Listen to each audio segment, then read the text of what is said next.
Prologue: The Making of an American Crime Legend. In the vast contradictory tapestry of American history, true crime has always occupied a peculiar, almost mythic space. There's something uniquely American about the way certain criminals, those who devastate lives yet fit into a larger narrative of struggle, violence, and sometimes perverse justice, become more than just cautionary tales. They morph into icons, subject to endless discussion, folklore, and even reluctant admiration.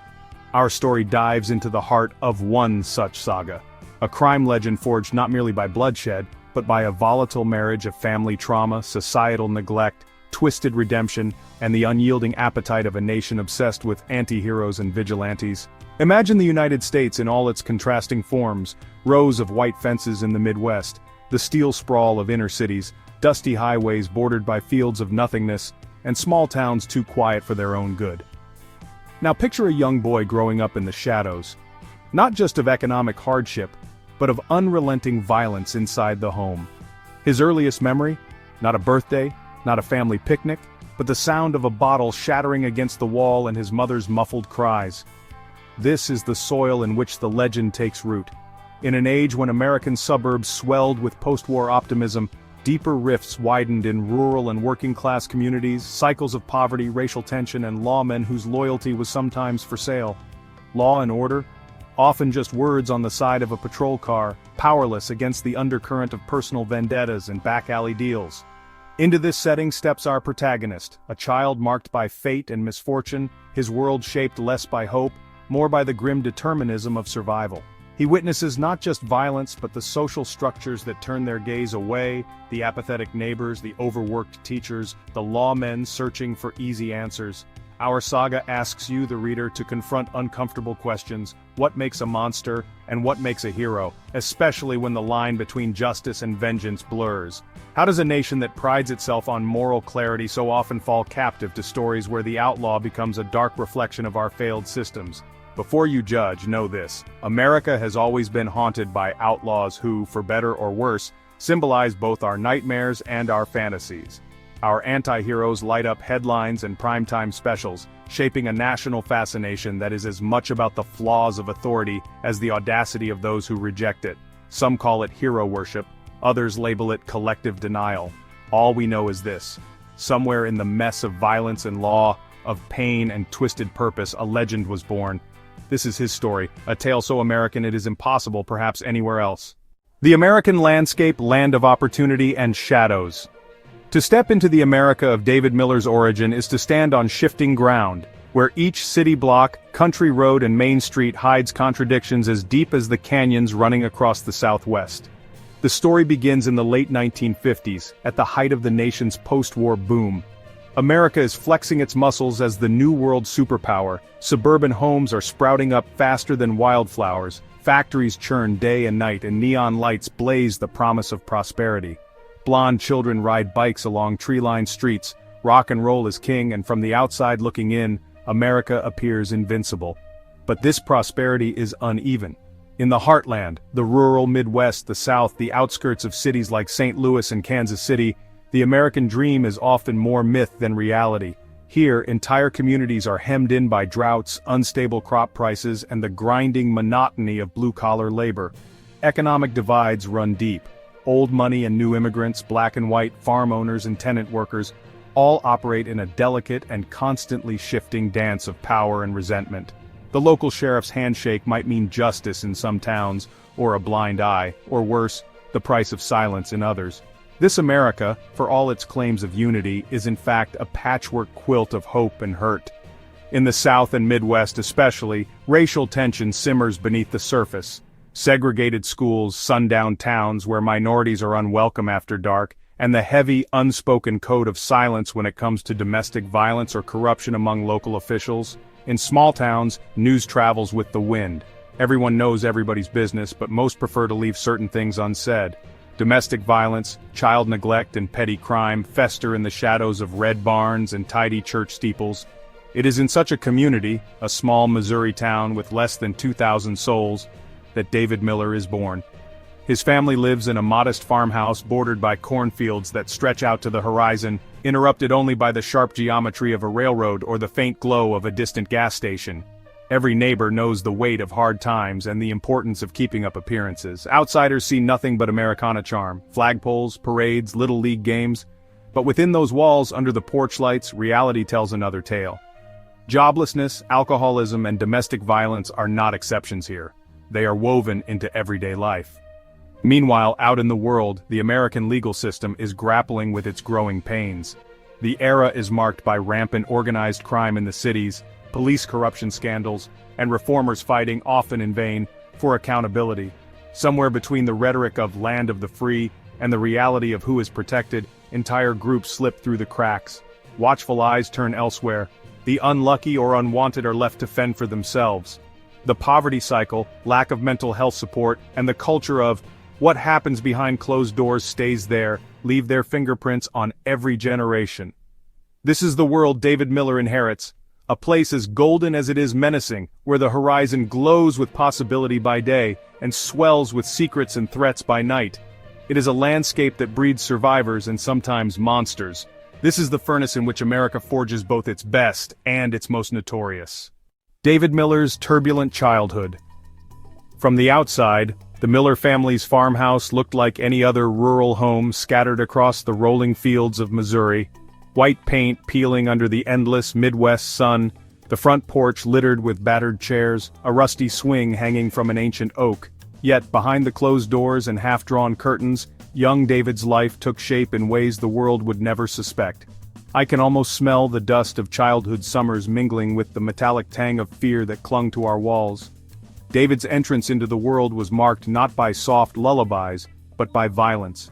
Born in 1954, he was the first surviving son after 2 miscarriages, his mother's womb a battlefield already scarred by his father's drunken rages. Family lore whispered that even before David drew his first breath, his skull had been fractured, a miracle birth according to the local midwife. But anyone looking closely could sense that luck and suffering had made an uneasy bargain inside the Miller household. David's earliest memory was a moment frozen in terror, the shape of his father's belt, the crash of a glass bottle near his crib, muffled cries echoing from the kitchen late at night. Each day was a new lesson in survival. With a mother worn thin by sorrow and labor, food on the table depended as much on the mercy of neighbors as on the meager wages his father earned working odd jobs. Collecting eggs and tending to the family's hogs, young David learned quickly that to appear invisible was safer than to be noticed. The violence at home didn't abate with the break of dawn. At school, David was the quiet boy in the back row, a quick learner but wary of authority, and wary even of kindness. Bruises were explained away as clumsiness. Silence was mistaken for shyness. Teachers passed him along, more relieved to see his empty desk than concerned for his fate. In the woods beyond the cornfields, he sought refuge among wild things, building secret forts and learning the ways of snakes and rabbits. The forest became his sanctuary and, in some twisted sense, a classroom where he studied pain and power firsthand. By age 10, David had developed a hard shell, masking all feelings with a stare more suited to a grown man than a boy. His siblings watched him with both fear and admiration. He was the child who never cried, the one who always returned from their father's rage with fists clenched and clothes untorn. But there are things no child should have to learn. How to gauge the risk in a drunken father's mood swing, or how to silence a baby sibling's sobs before they attracted attention. As the years crawled by, David's resentment grew. In a small town where secrets spread faster than prairie fire, no neighbor intervened, no relative offered salvation. The local police came and went, cajoling the father with empty threats but turning a blind eye to the darker truths. When storms battered the crops and bills stacked on the mantle, so did the violence grow more frequent, louder, more creative, and even crueler with each failed harvest. This was the crucible in which David Miller was forged, more weapon than child, his innocence burned away long before the country would ever learn his name. Seeds of violence and turmoil. Looking back with the clarity of hindsight, it's chilling how early the seeds of violence and unrest were planted in David Miller's life. There's a grim logic to the way trauma is inherited, like a poisonous vine curling around a fragile sapling, shaping the way it grows. For David, violence wasn't merely an occasional storm but the very air he breathed, a constant lingering threat that seeped into his understanding of right and wrong, justice and vengeance. His world was isolated in both a physical and emotional sense. The Miller farmhouse stood at the edge of a town where everybody's business was public gossip, yet the most painful truths went unseen and unspoken. Neighbors suspected, perhaps even knew, that something was wrong inside the home, but in the code of rural America, you don't meddle with another man's family. Silence was sanctified. David learned this lesson before he could even properly write his name. Suffering is something you carry, violence is something you adapt to. Cut off from healthy attachments, David's moral compass began to warp. Those meant to protect him, careless teachers, indifferent policemen, fatigued relatives, either looked away or shrugged helplessly when confronted with the Miller household's chaos. His mother grew paler and quieter with every passing year. His siblings shrank into themselves. Meanwhile, David was left to his own devices, a child without boundaries or reliable sources of comfort. Instead, he turned to his grandfather, the only adult who paid him attention. But the lessons passed down were shadowed by their own twisted logic. The old man taught David how to track and hunt animals in the woods, how to gut a deer, how to move silently and stay alive through any means necessary. Violence was normalized. Death became routine. David couldn't remember a time he was repulsed by blood. In fact, he often saw it as proof of survival, almost an initiation into manhood. I find myself haunted by the question, how much of David's brutality was inevitable and how much was a coping mechanism? In a home where love was scarce and fear abundant, David began seeing the world as a place divided between aggressors and victims. To him, power meant safety, and safety was everything. Weakness, on the other hand, attracted pain. During this formative period, David also began to harbor an intense sense of isolation, not just from his family but from humanity at large. In school, he was never the bully, but neither was he the protector. He was the quiet observer, the boy who disappeared into the shadowy corners of the playground and watched with blank eyes while others fell or cried. Alone in the woods, he practiced cruelty on small animals, mimicking the world he'd witnessed, tiny rehearsals for larger infractions yet to come. What truly set him on a divergent path wasn't just violence inflicted on him, but the utter lack of consequence. When he lashed out at a sibling or a neighbor's dog, there was rarely punishment, at worst a half-hearted scolding, more often indifference. Each unchecked act chipped away at the boundaries most children learn to respect. The distinction between retribution and sadism began to blur. By the end of his childhood, David was what I'd call half-wild, emotionally feral, keenly attuned to threats, and equipped with a chilling ability to rationalize even his darkest impulses. The boundaries between victim and perpetrator were already dangerously thin. It was only a matter of time before they would vanish altogether. Suspect profile and contradictory testimony. Juan Morales' name had never caused much of a stir in Madfield before that Monday morning. To most, he was invisible. A soft-spoken 42-year-old immigrant from Mexico who paid his rent on time, picked up shifts at a local auto parts warehouse, and exchanged polite nods with neighbors, but rarely spoke more than a handful of words. Morales' apartment, nestled beside the paint store on Maple Street, appeared as nondescript as the man himself. A cluttered two-room space, blinds always drawn, the faint smell of fried onions and lemon cleaner often wafting from beneath the door. When officers handcuffed him outside that morning, neighbors watched with a mix of confusion and disbelief. For years Morales had gone about his life largely undisturbed, his small stature and reserved demeanor seemingly at odds with the violence now whispered about on every block. Some recalled brief, awkward interactions. He'd apologize repeatedly if his groceries blocked the sidewalk, or quietly help someone carry a heavy load. Few believed such a man could be involved in a crime of any gravity, let alone something that would send ripples across the nation. Inside the station, Morales folded in on himself under the harsh fluorescent lights. He spoke in a halting, almost mechanical English, eyes flickering to the window, the table, anywhere but the detectives. Initially, his statement was simple. Yes, he had seen Maria Gutierrez that night. A chance encounter on the sidewalk led to an argument, which escalated in the privacy of his apartment. He claimed a moment of rage and confusion, nothing premeditated, nothing planned. It just happened, he told them. We fought, and I lost control. But the police found holes in this story immediately. Security footage obtained at Maria's family's urging showed Morales trailing the young woman in the wan pools of light cast by street lamps, keeping a calculated distance, pausing behind the bushes once she crossed into the alley.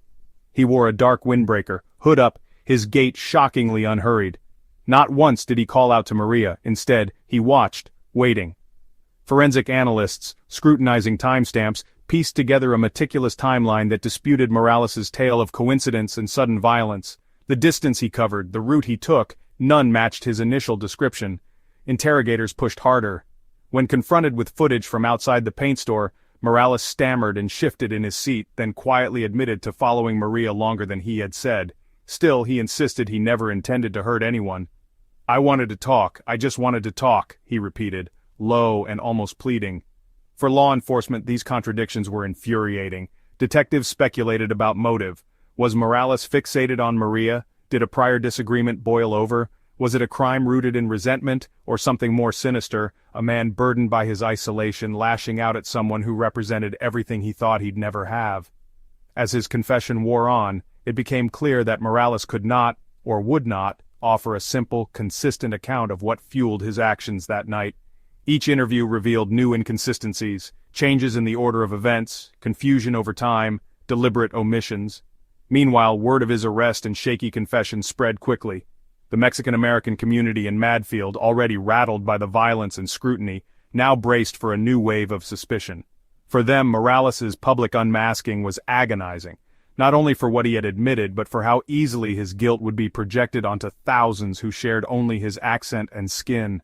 For the rest of the region, the details of Morales's arrest, his contradictory answers, the evidence pieced together from hours of security footage, the quietly chilling glare in his mugshot, became a macabre parlor game, fueling harsh headlines and speculative shoutfests across every media outlet for days to come. Rebellious youth and the collapse of the family.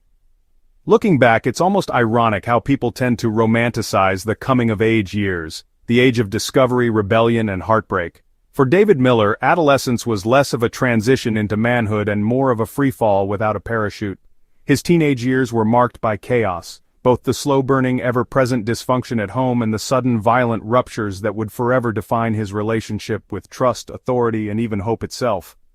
It's worth pausing for a moment to consider what those years looked like from the inside. The Miller family's farmhouse, once barely held together by routine and ritual, began to rot from within. At first, it was the small failures: missed rent, empty cupboards, a broken fence that no one bothered to fix.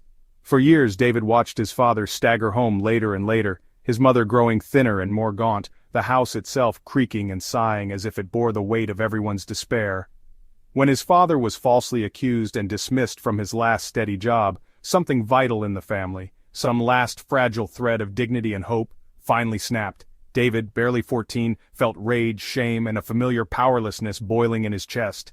School became an afterthought. Who cared if he finished his homework or showed up at all? The world outside the Miller property felt alien and cold. Classmates talked about football games and dances, spoke of college and bright futures. David occupied a different universe. The humiliation of his father's firing became local legend, gossip that trailed him everywhere, a brand he wore with silent fury, stamped by a town that would sooner condemn than extend a hand. I can almost hear his inward monologue, that steady, bitter refrain. "No one ever came to help. If no one cares, why should I?" The family spiraled. His siblings alternated between rebellious outbursts and frightened withdrawal. His mother shrank further into silence, ghosting through the house like a shadow of her former self.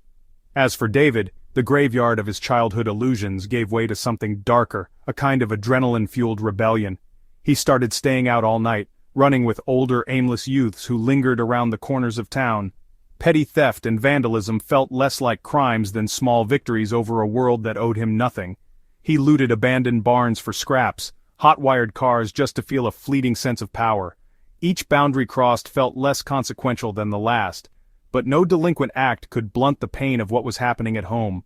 On the rare nights he returned before dawn, David was greeted not by reproach but by silence and the accusing eyes of hungry, trembling siblings. On bad nights the violence at home flared, his father's bitterness now laced with desperation and unpredictable cruelty, his mother's pleading little more than a background noise David tried to block from his mind. The final rift came swiftly. When the Miller patriarch was publicly shamed at a local bar, drunk, disgraced, accused again of theft, the scandal confirmed what the town had already suspected. The Millers were a family beyond saving. Spurred by the communal humiliation, David's father lashed out in a way he never had before, leaving both physical and emotional scars impossible to hide. If there had ever been hope of reconciliation, it died that night. David, now firmly in the throes of adolescence and growing resentment, made a decision. He would never again play by the rules of a game stacked against him. But this resolve brought only more trouble. The conspiratorial gazes of neighbors, the whispered judgments at church, even the forced politeness of local shopkeepers. Every interaction felt like another stone in his pocket, dragging him under. Worse still, the legal system moved in. After a series of break-ins and fights, police paid frequent visits to the Miller home. With each report, each warning, David sensed the authorities were less interested in saving him than cataloging his impending failure. The by-the-books case of another bad seed. What's haunting is how, for all his burgeoning toughness, David longed for some gesture of mercy or understanding. Just one moment of genuine compassion. Instead, the town's unofficial code, the same one that kept neighbors from reporting child abuse or family secrets, now served as a wall between David and any chance for redemption. His record grew. Juvenile hall, suspensions, court-mandated counseling where he learned quickly how to mimic remorse and dodge responsibility. No one seemed to realize the difference between a scared, angry teenager and a truly lost cause, or maybe no one cared to try. By 16, the Miller family was all but dissolved. His siblings were shuffled off to distant relatives or foster care. The family house, already a crumbling relic, was foreclosed. His mother, defeated, took work cleaning motel rooms in a town 2 counties over, all but vanishing from David's life. His father disappeared somewhere down the highway, rumored to be working odd jobs or simply drinking himself to death in another small town no one cared to name. David's nascent criminal career shifted gears. No longer burdened or tethered by family, he was free to disappear himself. He hitchhiked to the city, trading the monotony of rural poverty for the frenzied anonymity of city blocks lined with tenements, diners, and flophouses. In Chicago's underbelly, he met others just as desperate, just as hungry for belonging or oblivion. Older boys taught him how to survive, how to lie to police, fence stolen goods, even how to handle a switchblade or a pistol without tremor. There were moments of camaraderie, certainly. Shared cigarettes on midnight rooftops, laughter that was half relief, half warning, but there was no loyalty in this world, only transactional alliances stitched together by fear and necessity. And yet, David never truly stopped being the boy from the farmhouse, the wounded animal, always cornered, suspicious, forever expecting betrayal. This haunted his relationships, even in the lawless refuge of city life. The romantic notion that hardship forges character, it's often just a mask for scars no one wants to look at closely. Sometimes adversity breeds resilience. More often, it breeds rage. For David Miller, the collapse of his family and the chaos of his adolescence didn't teach him to hope. They just confirmed what he'd always suspected. In a broken world, sometimes the only way to survive is by breaking things yourself. By the time he committed his first truly irreversible crimes, the kind newspapers splash across their front pages, David's sense of morality resembled a ruined map, boundaries erased, roads leading nowhere. The loss of his family wasn't just an ending, it was the fuse that set everything else ablaze, propelling him from small-town anonymity into the darkness that would make his name both legend and warning for generations to come. Delving deep into the underworld, survival struggle, and meeting a soulmate. From the moment David Miller left behind the ruins of his childhood home, there was no turning back. With the shell of his family shattered, he landed in Chicago, a city bursting with promise and peril, skyscraper shadows stretching across grimy alleyways and neighborhoods carved up by rival factions. For an orphaned teen with no prospects and a bruised, distrustful heart, Chicago was a crucible. This is the true underbelly of the American dream. A city where opportunity coexists with relentless danger, and where the rule of law is often just a suggestion. David's first nights on the streets were an initiation by fire. He quickly learned that in order to survive he couldn't simply vanish. He had to adapt, invent, and even threaten. He started small, scraping up enough for a bowl of chili at a corner diner, trading stories and cigarettes for a place to crash. But it wasn't long before hunger and cold drove him into the orbit of the city's less savory figures. Small-time hustlers, fence dealers, and wisecracking runaways became his teachers. The streets buzzed with rumors about the new kid from Missouri who wasn't afraid to get his hands dirty. There was no single moment when David decided to join a gang. It was 100 little decisions made on freezing nights in locked basements, and behind the backs of police who barely noticed one more lost boy. The gang he landed with operated on the edge of Chicago's Italian and Mexican enclaves, specializing in burglaries, car theft, and the occasional stick-up. David's reputation grew. He was silent but ruthless, methodical in his planning, and had a capacity for violence that unsettled even the older, more seasoned members. Yet for all his ferocity, a sense of emptiness gnawed at him. He found no camaraderie in nightly crimes or in the bravado of his fellow gang members. Most of them were as battered by life as he was, just in different ways.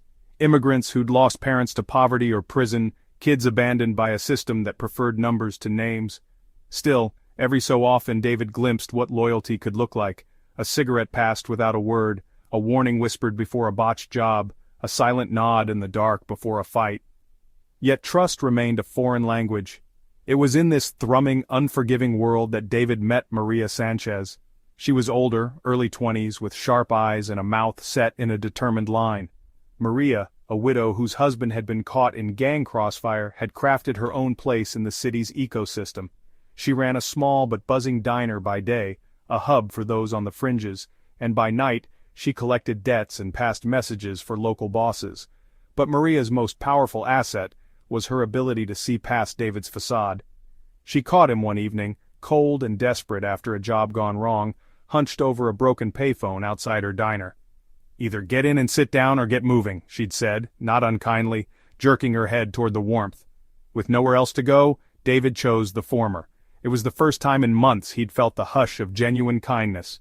Maria didn't ask questions. She offered a meal, a cot in the back room, and silent companionship that didn't demand explanations. For the first time in a long while, David considered the possibility that life could offer something other than violence or betrayal. Over time, their relationship deepened into an odd sort of partnership. Maria had no illusions about the darkness that clung to David, but she recognized resilience in him that mirrored her own. She taught him how to read signals in people, the subtle flickers of fear, greed, or anticipation that preceded violence or deceit. In exchange, David protected her from local thugs and jealous rivals keen on undermining the only independent woman in their world. The diner became their sanctuary. They built a routine. Early mornings restocking supplies, afternoons spent cooking and serving, late nights trading stories and patching wounds, sometimes literal, sometimes not. Maria understood loss. She shared stories of her late husband, of dreams shattered and stitched back together. David found himself talking too, bits of Missouri, flashes of childhood. For these brief windows the rage in him dulled. Whispers started circulating that David and Maria were more than survivors. They were building something close to hope.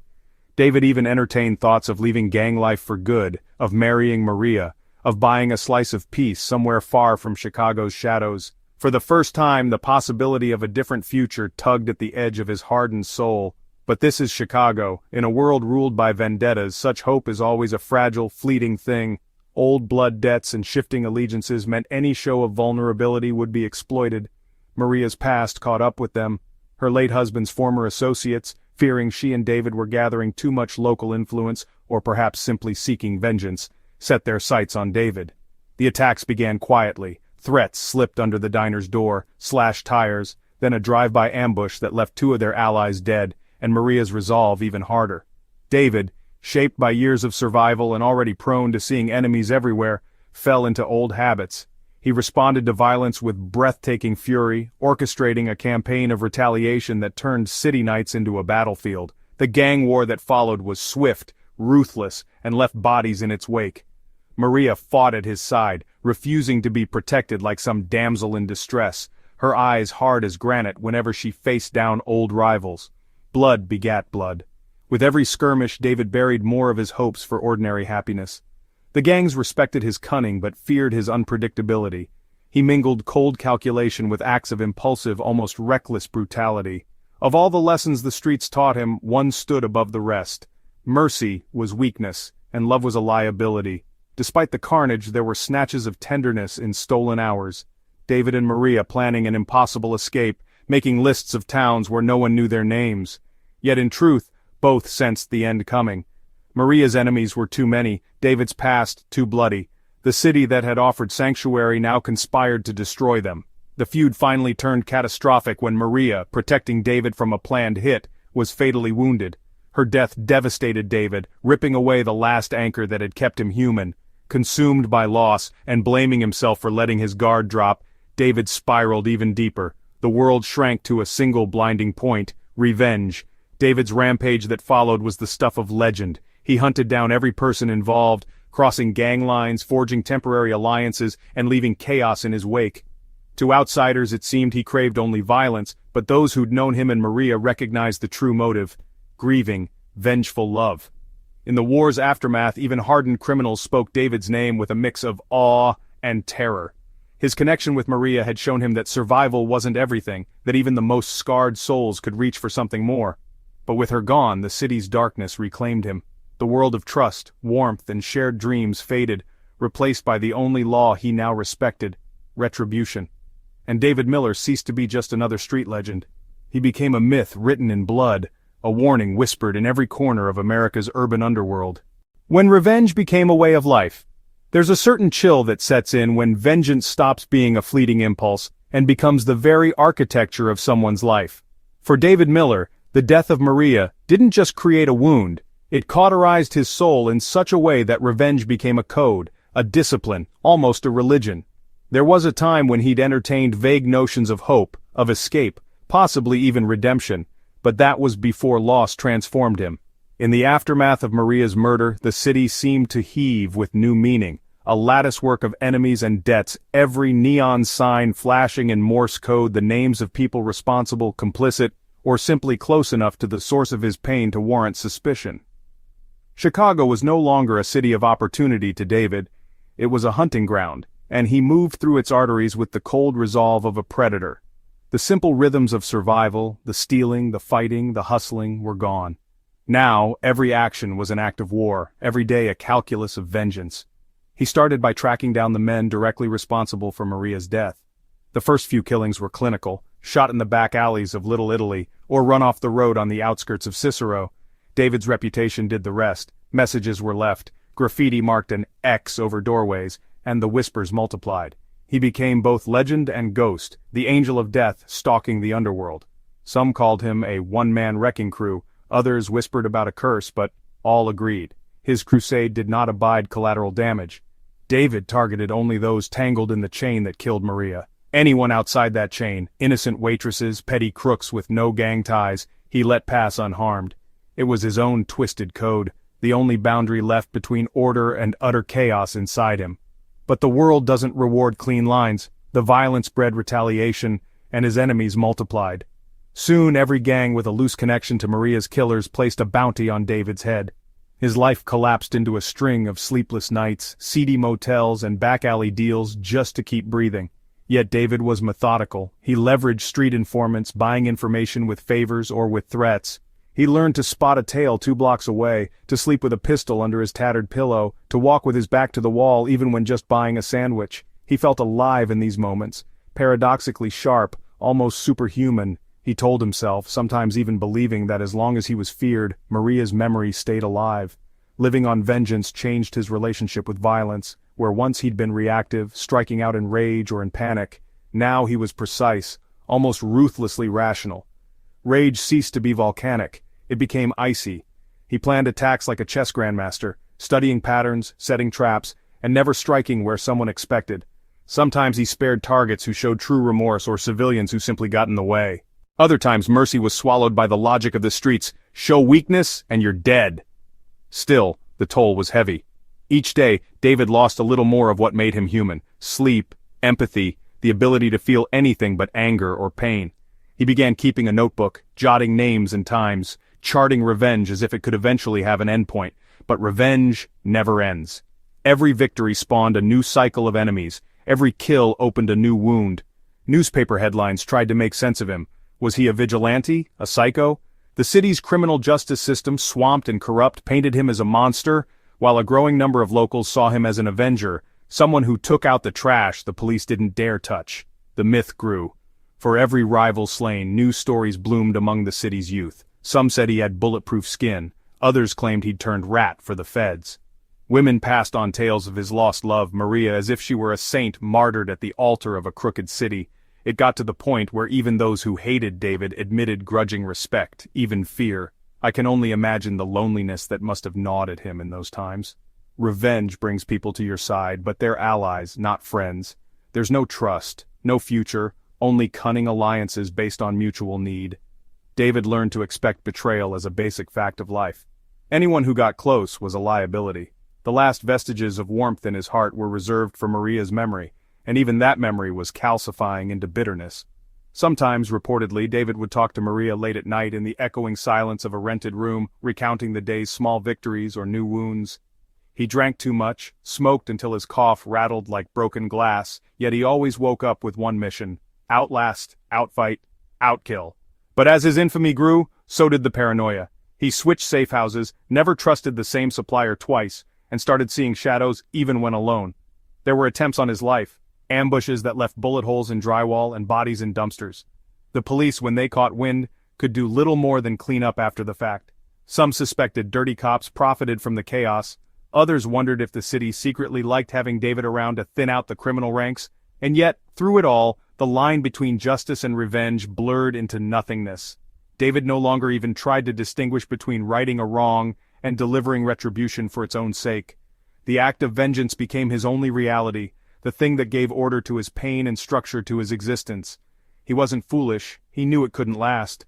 But as long as he kept moving, kept striking, kept Maria's ghost ever present, he believed he could stave off the emptiness. The world had taken everything from him. All he had left was to take something back, day after day, until either the city bled dry or his heart finally gave out. Entering prison, the hell of Chicago Penitentiary. When David Miller was finally captured in the late summer of 1973, he was no longer just a ghost haunting Chicago's criminal underworld. He was an infamous legend, a name that police, mobsters, and terrified civilians spoke with a mixture of fascination and dread. The trial was swift but explosive. The press painted him as a force of nature, a mad dog let loose on the streets for too long. No one bothered to ask about the root causes anymore, they just wanted him contained. After being convicted on an overwhelming pile of charges, from murder, assault, and racketeering to conspiracy and arson, David faced the cold inevitability of his fate. 400 years behind bars in the most notorious lockup in America, Chicago Penitentiary. Stepping through the gates of Chicago Penitentiary was like crossing into another universe, a stark, echoing world where sunlight barely trickled in through barred windows and the code of the street was replaced by the law of the jungle. The place itself was infamous, its very name a warning for all would-be criminals in the Midwest. Towering concrete walls loomed over layers of razor wire. Inside every corridor hissed with the sounds of guards' boots, shouts, and the hollow clang of distant doors slamming closed. For most new inmates, arrival meant fear, sheer paralyzing terror. But for David, the transition from freedom to captivity wasn't so much a shock as an escalation of the war he'd always lived. He entered the yard with scars that commanded instant respect, a reputation that preceded him like a cloud. The older convicts, lifers who ruled the cell blocks with iron fists or cunning minds, watched with wary eyes. Word spread fast that Miller was among them, a man whose crimes, even in a place filled with killers, set him apart. Respect in prison, much like on the streets, was earned not by words or alliances, but displays of dominance, unpredictability, and ruthless discipline. Almost immediately, the prison ecosystem tried to test him. Gangs ran the tiers, the black and gold Latin kings, the ironclad Irish, the sly Sicilian syndicates, and the Aryan Brotherhood, each carving out their own slice of the rotten pie. Enforcers approached new blood like sharks scenting fresh meat, expecting to break or recruit them. But David was different. On his third day, when two enforcers tried to muscle tribute from him in the laundry, he snapped a mop handle in half and left both men bruised and breathless, blood running down tiles until the guards dragged them away. His message was clear: he wasn't prey, and he owed allegiance to no one. In that brutal hierarchy, this show of willpower carved a space for him, but it was a lonely, dangerous space at the very top of the food chain, where betrayal was constant and alliances were short-lived.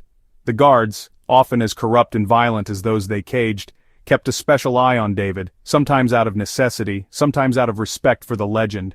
There were frequent shakedowns for contraband, long stints in solitary, and endless psychological games meant to break the will of those few who refused to bend.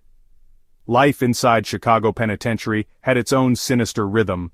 Days began with the blare of sirens at dawn, breakfast served under the wary gaze of guards armed with batons and shotguns. Violence was as predictable as mealtime, Fights in the showers, gangs settling scores across the tables in the mess hall, whispered threats echoing down every hallway.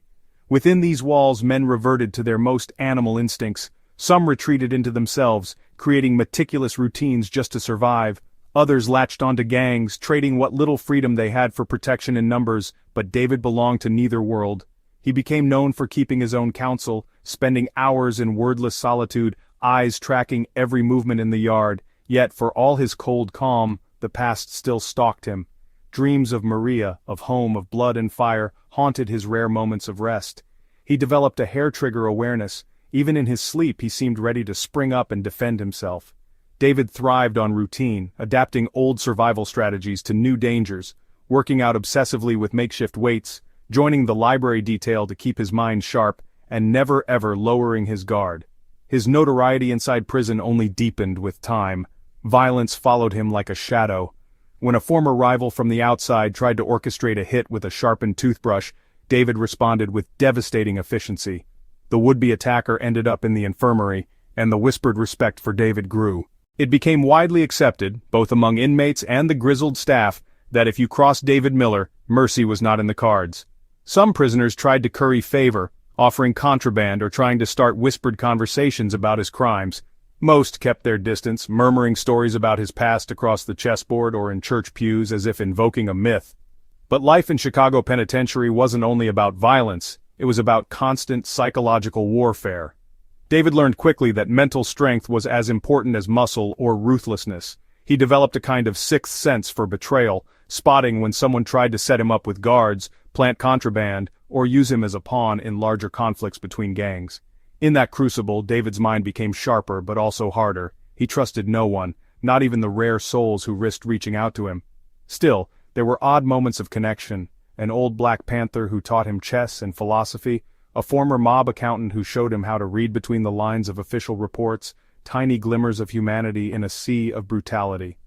As the years passed, David's legendary status was cemented every time he survived an attempt on his life, outsmarted the guards, or simply refused to be broken by the system. He became a living cautionary tale to the new arrivals, a caution wrapped in chains, tattoos, and a gaze that seemed to see through stone. Despite endless offers from gangs, he remained loyal to his own code: act decisively, trust sparingly, and never let anyone see you bleed, metaphorically or literally. He kept a journal scribbled in tiny, cramped handwriting detailing thoughts, memories, and warnings. This writing years later would fuel rumors and even inspire criminologists and true crime writers who would try to piece together the real man behind the myth. Some guards confiscated the notebooks, but David hid copies in hollowed-out walls or behind loose bricks, a secret archive of pain and survival. Behind the legend, daily life was a continuous test. Illness and minor injuries were constant. Some said the food could kill you quicker than a knife, and medical care was mostly primitive first aid, given with a sneer. The winters were bitter, wind shrieking through broken panes, breath frosting in the air during head count. Summer brought relentless heat, tempers flaring and fights erupting at the smallest slight. Some men went insane, carving their grief and rage into their own arms. David watched, gained little pleasure from it, and wondered if he too would snap someday, or if his heart had already frozen solid.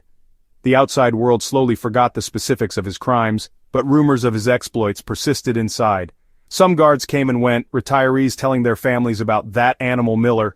New waves of prisoners arrived, tried their luck, learned quickly to keep out of his orbit.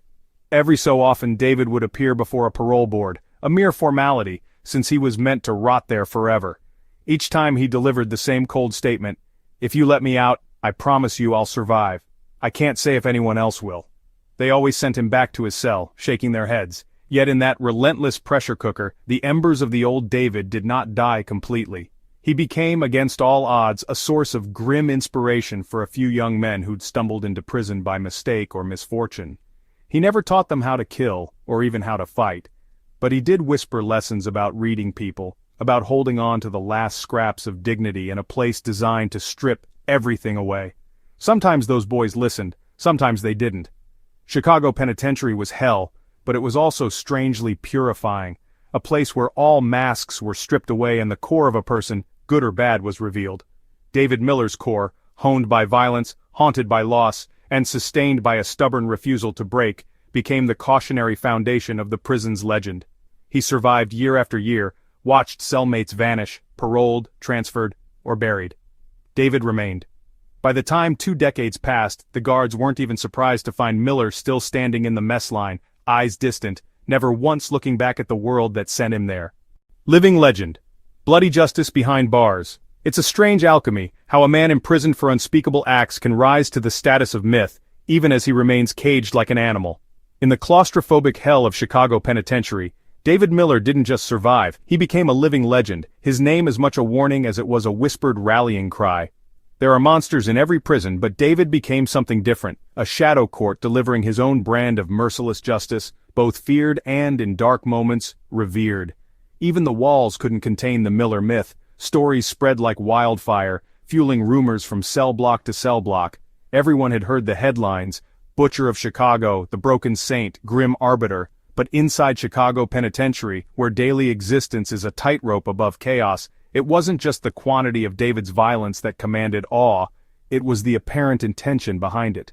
He wasn't a senseless brute, he studied people, made judgments, and delivered outcomes with almost ceremonial deliberateness. In the twisted logic of prison society, the good, the bad, and the irretrievably lost all gravitated toward these stories, desperate to believe in some underlying order or morality, however bloody.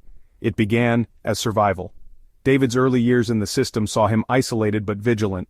He shrugged off protection rackets, refusing allegiance to the gangs that ruled the mess halls and shower blocks. Some tried to test him, he bled, but he made others bleed worse. If he attacked, it was quick, almost surgical. Guards grew nervous. Some respected him, others plotted quietly to trip him up. But over time, things changed. The brutality of the penitentiary, intended to break men down, seemed to harden David, turning each confrontation into a kind of ritual. He developed rules of his own: never harm the truly helpless, never sell out a man to the guards, always repay violence with interest. These became the secret commandments of Miller's code. But nobody survives in prison simply through violence. The game is as much psychological as it is physical. David learned to read the intricate hierarchies among inmates, the way alliances grew or soured, how information traveled faster than gossip on the outside, who could be trusted for a moment, almost no one, and who had nothing to lose. He rarely spoke, but when he did, people listened. It wasn't long before men began approaching him, not with threats, but with petitions, to arbitrate disputes, to protect a young inmate from abuse, to exact vengeance for a long-forgotten slight. Most requests he refused with a silent glare. But occasionally, if the cause fit some internal standard only he knew, he acted. And when Miller acted, the result was never ambiguous. Victims might be found battered in the laundry room, or a predator would end up in the infirmary, whispering stories of the ghost judge.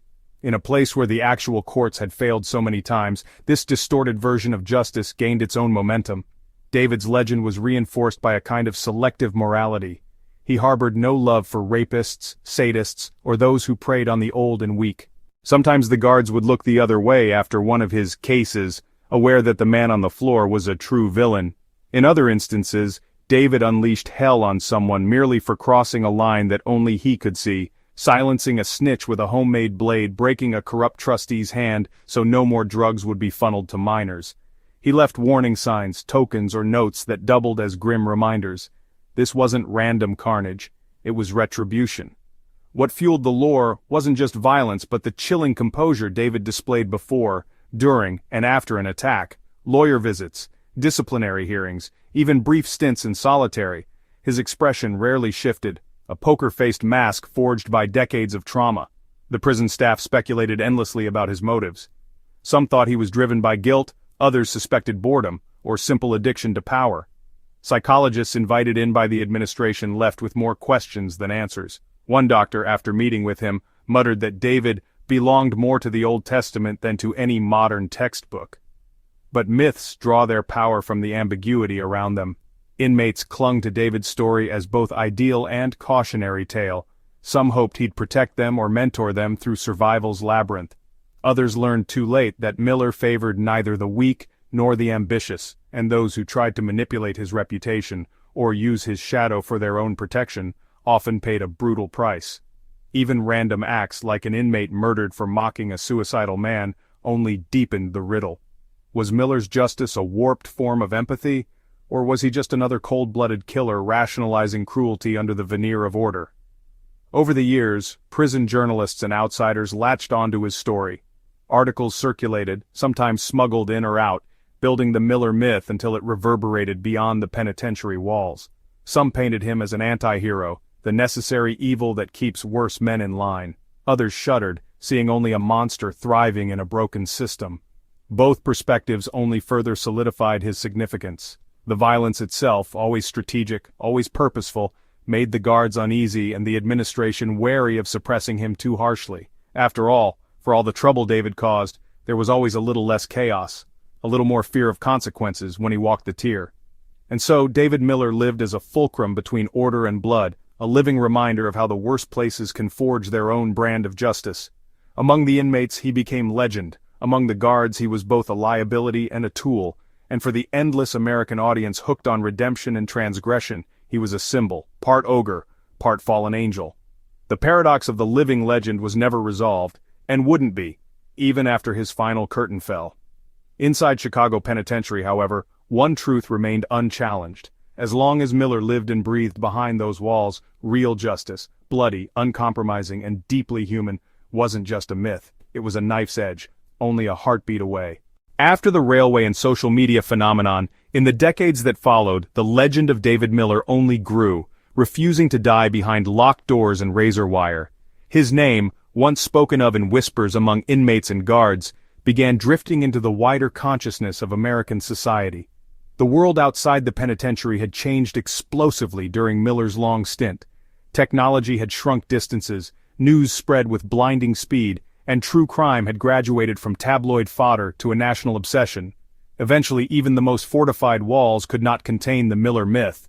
When, in the early 2010s, sweeping reforms prompted by overcrowded prisons, shifting public sentiment and legal activism began re-evaluating old sentences, David's case startled the justice system. He had served decades, well beyond the minimum for parole, and his conduct records, though interspersed with violence, revealed something else. A man both feared and respected, notorious but strangely disciplined, someone who had earned the grudging acknowledgement even among his harshest keepers. Citing age, deterioration of health, and substantial evidence of institutional rehabilitation, whatever that meant for a man like Miller, the parole board shocked the nation. He would, after nearly 40 years, be released, albeit under constant supervision and with severe restrictions on movement and association. David Miller re-entered society a relic of another era, lean, gray-haired, eyes sunken but sharp, his bearing upright with the wary poise of someone who trusted nothing.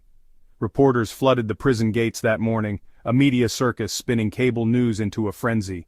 Ex-cons, street kids, academics, and true crime bloggers all vied for a seat to witness the fallen legend's first public words.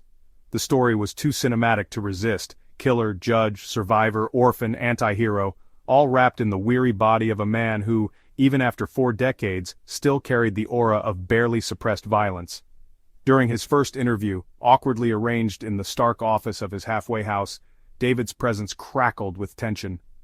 "Do I regret it?" he rasped. "Every day, but would I have survived without what I did? Ask yourselves that." That mixture of clarity, candor, and implacable sorrow was combustible for a mass media starved for anti-heroes. Clips went viral overnight. Talk shows debated him. Podcasts dissected every major crime attributed to his hand. TikTok and Instagram spawned a glut of black and white edits, melancholic montages, and breathless speculation about whether David Miller was a monster, a martyr, or something more complicated.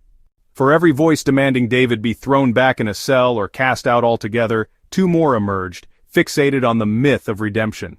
There was the true crime crowd, YouTubers and podcasters who charted the Chicago wars and composed intricate maps of prison alliances, piecing together the shadow legal system that Miller had ruled for so long.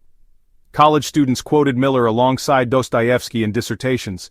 Graffiti artists tagged his likeness onto abandoned buildings, blending his ragged profile with slogans about justice, trauma, or retribution. This surge was both grotesque and alluring. Young people who'd never set foot near a police precinct romanticized the bloody judge of Chicago as a sort of Robin Hood for the damned, ignoring the very real pain caused by his hands. Others embraced his story as a parable about institutional failure, parenting, and the cycles of violence nobody seemed able, nor sometimes willing, to break. The moral complexity that had defined David's existence multiplied outside prison, escaping anyone's ability to label or control it. David, meanwhile, coped with freedom like a man torn between two universes. He recoiled from crowds, avoided eye contact, and kept his words clipped, his movements economical. No one knew where he went at night or who he called, or how he slept through fireworks that sounded too much like distant gunshots. Aging inmates and their families sometimes reached out, seeking advice, validation, or simply recognition from a name that had ruled their lives. Miller responded to some, usually in cryptic, emotionally battered prose, but more often he remained unreachable, forever on the periphery, half-legend, half-lost survivor. While this played out online, a different drama unfolded in the real America. Politicians seized on David's parole as a cautionary example, some decrying leniency, others using it as fuel for prison reform. Neighborhoods near his halfway house worried about the presence of an old famous killer next door. Local journalists hunted family members for reactions, tracking down nieces, estranged siblings, and institutional staff who'd crossed paths with Miller decades before. Nobody could agree on whether his presence was a threat or merely the last echo of an era now consigned to the past. The most unsettling development, however, was the phenomenon of digital myth-making. David was, for a new generation, less a man than an archetype. People performed justice cosplay, mimicking his glare or steely calm. Pop songs and indie records referenced his prison wars. Screenwriters competed for the rights to his story. A major streaming service launched a 6-episode docuseries titled Redemption's Razor, The David Miller Chronicles, which alternated between brooding narration and painstaking reconstructions of both his crimes and his moments of harsh mercy. Every time the series aired, hashtags trended, drawing new waves of fascination, debate, and outrage. Oddly, this virtual transformation diluted the horror of David's past while intensifying curiosity about his real motives. Some therapists, criminologists, and community leaders worried about the consequences. Turning monstrous deeds into folklore not only minimizes harm, but might draw others down the same path, lured by infamy rather than deterred by consequence. Still, the pendulum of pop culture kept swinging. Miller, for better or worse, was etched into the American imagination. Ironically, the only person unmoved by the circus was David himself. His post-release years were marked by a somber, minimalist existence, a rented single-room flat in an aging city block, sparse furniture, faded photographs, and a battered typewriter standing sentinel on the table. Sometimes he wrote, filling composition books with fragmented memories, guarded reflections, and observations on a world that seemed more alien than ever. He refused most speaking invitations, declined royalties from TV deals, and donated whatever small profits he earned from interviews to shelters and youth diversion programs. "Money never fixed a soul," he muttered in one rare late-night radio call, voice faltering with something like regret. David's decision to remain on the margins baffled fans and critics alike.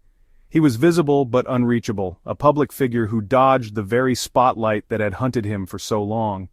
Every so often he made a cryptic appearance, quietly attending an AA meeting, dropping an anonymous tip that got a lost kid off the streets, sending handwritten notes to mothers of victims, sometimes rejected, sometimes read and kept.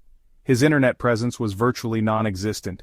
David refused to log on, refusing to feed the meme machine. Imposters popped up everywhere, but none could capture his distinct blend of bitterness, clarity, and violence-burned wisdom. The most famous document he left, smuggled supposedly through a journalist friend, was a letter to a group of juvenile offenders in Cook County Juvenile Hall. In it, he described not the gruesome details of crime, but the manifold lifelong costs, sleepless nights, the humiliation of strip searches, the chill of waking up not knowing if you'd survive the morning. He wrote, "They'll talk about me like I was a ghost or a fable. Don't believe half of what you see online. There's nothing romantic about anguish. Don't let pain turn you cruel." The letter, published in the New York Times, ignited another round of viral discussion and briefly a hashtag campaign about rehabilitation and justice reform, yet in private the so-called living legend never found peace.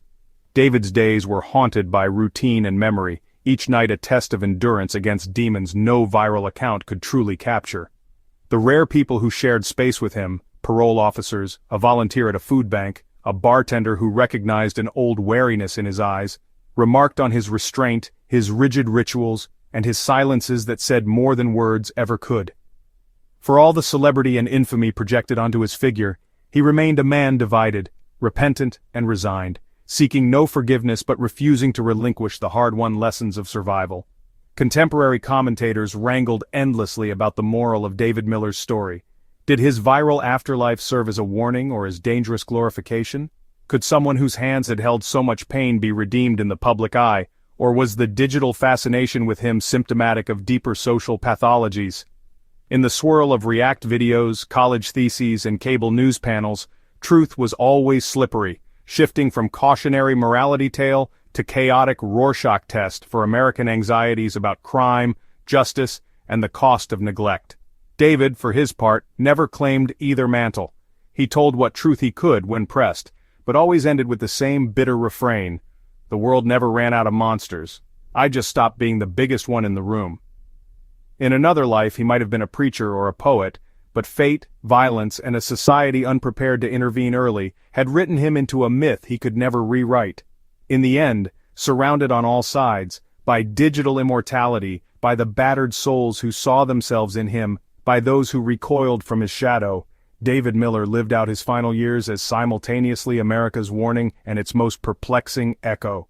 Open ending: the mysterious death and the legacy left behind. Nobody expected David Miller to die quietly, or to leave the world any less ambiguous than he'd lived in it. But on a dusty Texas back road in the summer of 2023, that was exactly what happened. A single shot in the dusk, a collapsed silhouette by the side of an empty highway. There were no witnesses willing to talk, no surveillance footage, no deathbed confession or poetic goodbye. News of his death hit the airwaves before the coroner had even zipped up the body bag. By dawn, conspiracy theories were spreading faster than the facts. The official report called it a gang retaliation. Old enemies, unsettled debts. Anonymous threats had circled David for years, and whispers among the underworld said certain vengeances never sleep. Others claimed it was a contract killing orchestrated by figures from his prison days, enacting brutal justice long overdue. Still, an undercurrent of speculation clung to the case, the idea that someone with so many enemies, and an almost supernatural ability to escape death before, might have somehow orchestrated his own exit. To some, the mysterious death of David Miller was just a final act in a life defined by shadow, cunning, and survival against the odds. For the American public, the real shock was that Miller, the myth, the outlaw philosopher, the anti-hero, could be extinguished at all. Cable news looped grainy photos, true crime podcasts dissected every supposed lead, and Reddit forums mapped every possible suspect from forgotten cellmates to the relatives of his earliest victims. Journalists hounded law enforcement who had little incentive to dig up the buried secrets of a man almost everyone, at one point, wanted gone. Yet the immediate and lasting impact was wider than a simple whodunit. Miller's death triggered a fresh deluge of think pieces, documentaries, campus debates, and polarized arguments about what his legacy actually meant. On the surface, David was an American tragedy, a product of systemic neglect who became by turns a monster and a mirror to the society that built him. But the deeper the country peered into his story, the more it saw itself reflected back. A nation obsessed with redemptive violence, with rootless justice and the seductive logic of vigilantes. Within days, murals appeared in urban alleys and rural underpasses, depicting Miller not as a villain but as a bruised prophet, his eyes weary, his posture defiant. Youths on TikTok posted mournful edits set to blues riffs or lofi beats, splicing together dramatizations of David's life with stark newspaper headlines. Meanwhile, families of victims gathered quietly, not to mourn, but to remember what had been taken. For every voice that lamented Miller's passing as the end of a folk legend, another decried the glorification of a man responsible for so much grief. The debates raged, with Miller's memory as a battlefield.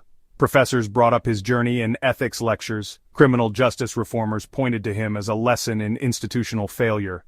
Even long after his death, celebrities referenced David in lyrics or borrowed his silhouette for protest posters. Political commentators on both sides invoked him as a symbol, either a caution against government neglect, or an example of what happens when law and order collapse into blood feuds and personal vendettas.